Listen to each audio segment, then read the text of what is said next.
Hi, this is Captain Tony from FoxyLady.com. Today we're going to go over basic cleaning and maintenance of a Penn Fathom Downrigger, as well as re-rigging it with 300-pound test braided line. So here we have the Penn Fathom Master swivel base completely taken apart. One thing that's nice about this is there's brass and plastic parts, very little areas here that will rot and have sensitivity to salt water and corrosion. So this stud here needs to be cleaned. This groove here is the turn radius locking groove. That's the locking pin. That needs to be cleaned. There's a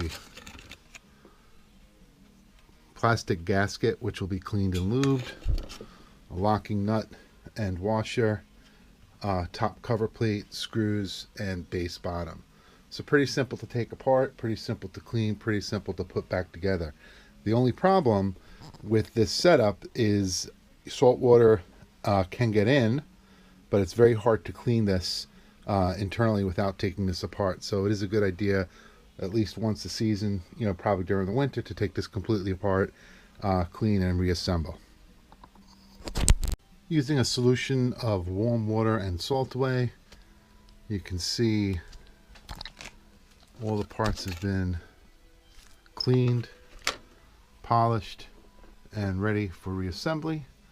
I will take WD-40 on all internal components and just put a generous coat of oil,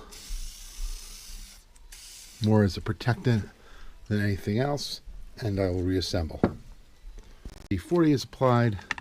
We'll take this drag disc plate, our top assembly, base assembly,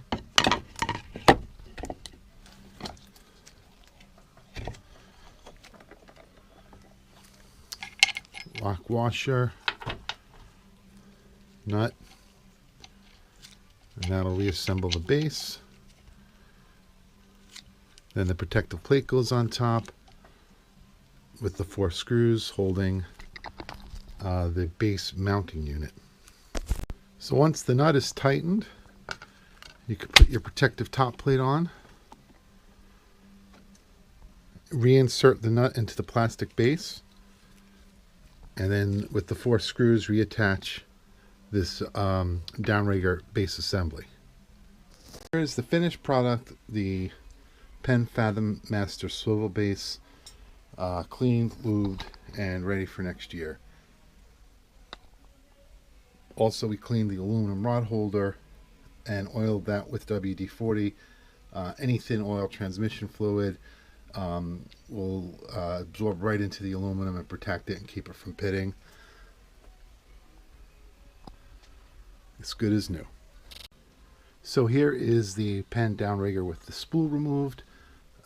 Just like a fishing reel, the inside of this I will use simple green, clean out all this old grease and re-grease this with Penn Muscle Gear grease or any of the synthetic greases.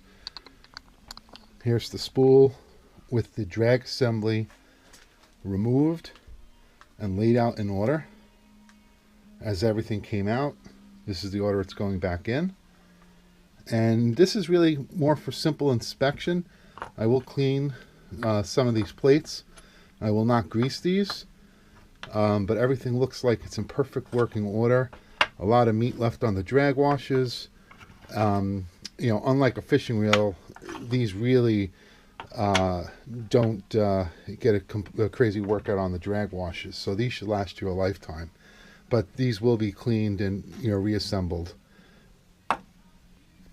Assembling the drag washer assembly, you'll see 2 washers that have a squared out configuration to them. They must be aligned in the exact same way to fit over the shaft easily.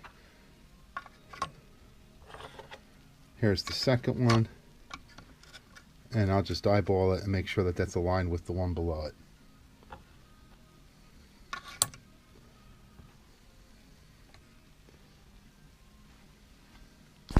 cleaned and greased and ready to go. One thing that people don't realize when it comes to reels, downriggers, even motors, when it comes to oil and grease, it's not only a lubricant, but the grease acts as a protector. It traps salt, it might trap plastic or metal shavings, etc., and it'll keep the corrosive materials stuck in the grease. So when you're removing the grease, you're removing all these corrosive materials. So even if it doesn't get a lot of use, it's a good idea to clean and re-grease any moving parts that's in a saltwater environment. Assembling, it's a lot easier if you lay it down, and it's also a good idea to print and have a schematic on hand just in case you mess up the order of the washers. It'll save you a lot of grief going to try to download it later. So everything's cleaned, back in place, and we'll just screw on our drag adjustment knob. I've got the cranking handle and a couple of exterior metal components soaking, which will clean, polish, and return. And just like a fishing reel, when this is not in use, it's very important to back off the drag so the washers are not compressed. And the springs, there's 2 springs, domed washers in here, that they're not compressed as well.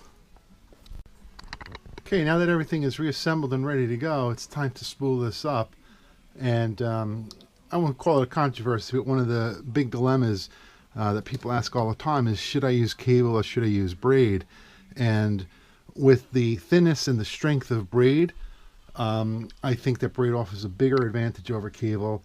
You can talk to many tackle shop owners and they'll tell you how many times people have lost dredges, etc., downrigger balls from frayed cable.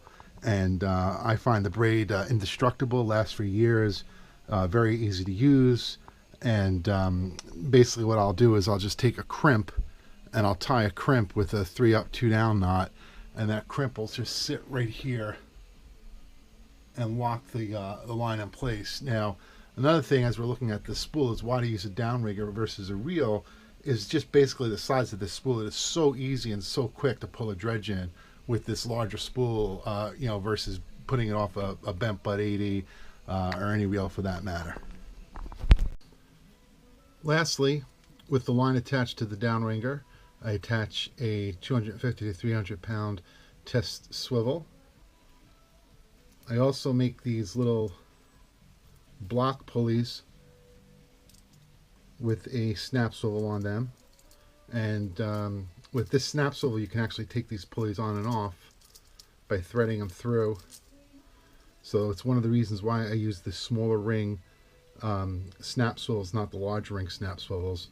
And basically what this is for, and this will be a whole nother video, when you're dredge fishing, I'll attach this snap swivel either to an outrigger or to the boom, and then this part of the block pulley will get attached to the dredge weight and then the dredge, and this will just give you a little extra leverage. It's like a block and tackle, one pulley block and tackle, and it'll give you a little extra pulling strength from bringing the dredge in. I hope you found this video useful. For this and other videos on do-it-yourself projects, please visit me at foxsealady, FOXSEALADY.com, or on Facebook at Foxy Lady Sport Fishing.